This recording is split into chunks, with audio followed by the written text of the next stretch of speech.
CR Patil કરુણા ટ્રસ્ટની મુલાકાતે તો અહીં ઇજાગ્રસ્ત પક્ષીઓની લીધી મુલાકાત, જ્યાં પક્ષીઓ કાતિલ દોરીથી ઇજાગ્રસ્ત થાય છે, જ્યાં 50થી વધુ પક્ષીઓના મોત નીપજ્યા છે, જ્યારે 100થી વધુ પક્ષીઓ ઇજાગ્રસ્ત થયા છે. અન્ય ભાજપના હોદ્દેદારો પણ આ અંગે ઉપસ્થિત રહ્યા હતા. પણ લેતા આવે છે,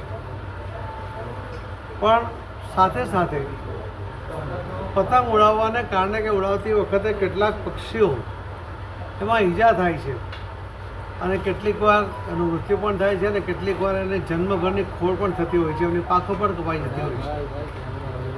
વર્ષો પહેલાં ત્યારે ધર્મેન્દ્ર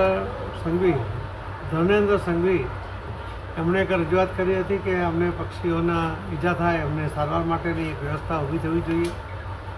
સુરત મહાનગરપાલિકા દ્વારા એક જગ્યાની પણ ફાળવણી કરવામાં આવી અને એ જગ્યા ઉપર દર વર્ષે કહેવા માગું છું કે પતંગ ઉડાવો જરૂર, પરંતુ જ્યારે પક્ષી સવારે પોતાના માળામાંથી બહાર નીકળતા હોય છે ત્યારે નહીં ઉડાવવા જોઈએ અને સાંજે જ્યારે પાછા પોતાના માળામાં જતા હોય છે ત્યારે નહીં ઉડાવવા જોઈએ.